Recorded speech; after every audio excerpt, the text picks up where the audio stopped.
Hi, I am Lieutenant Colonel Ramirez. I am a reservist here at the 50th Space Wing Legal Office, and in my civilian capacity, I am a trial judge in the 17th Judicial District where I handle family law matters. If you are watching this video, it is because you have some questions about divorce. We have other videos dealing with child support for military members, as well as allocation of parental responsibilities for military members. In this video, we will cover the steps of the divorce process here in Colorado. And we will start with step one, which is called jurisdiction. If you recently were stationed here in Colorado, you may not be able to file divorce just quite yet. The law in Colorado requires you to have lived here at least 91 days. At least one of the parties must have been here 91 days. And if you have a child, the child must have been here in Colorado for at least 182 days. Once that process is accomplished, once you have enough time in Colorado, you can file what's called the petition. The petition is the document that starts the divorce process. You can go on to the state website.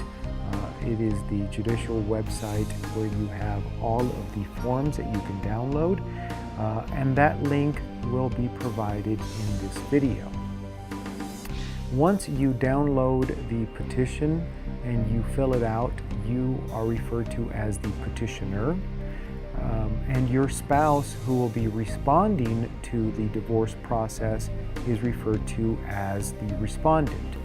If the two of you agree to the divorce and you file the divorce together, you are referred to as the petitioners. Once you have your paperwork filled out and you go and file it with the court, the question always comes up, how much will this cost me? Getting a divorce, starting the divorce process in Colorado with the petition costs $195.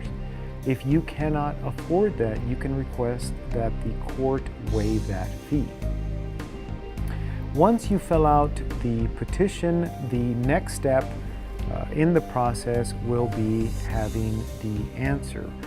Once the petitioner fills out the petition, the respondent must get served. Then the individual must file a response. Once that occurs, you will be notified by the court of your initial status conference.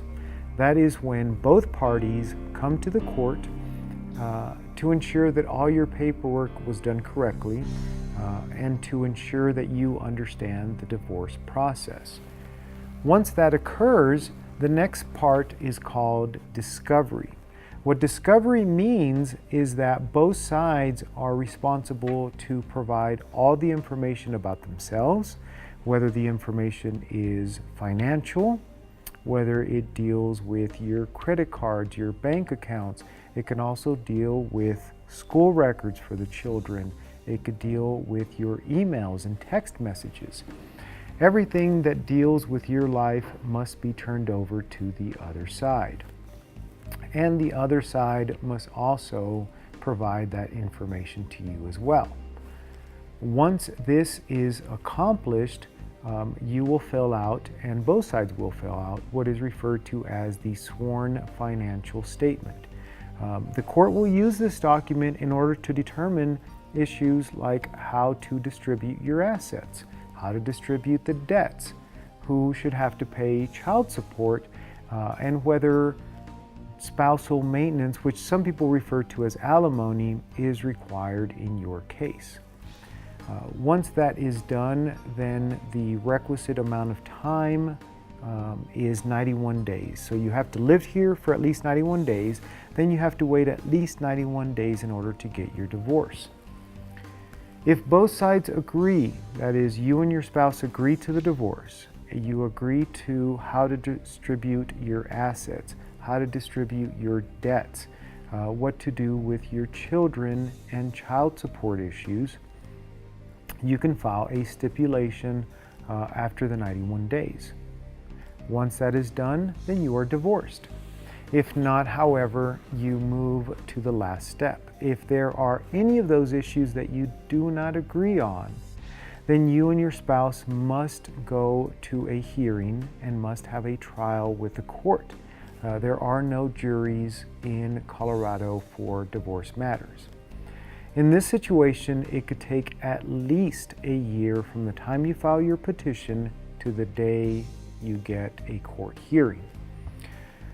But those are all the steps. That is each and every step in getting a divorce. If you have additional questions about the divorce process, or if you just need somebody to speak with, you can always come to the base legal office and make an appointment with the legal assistance attorney.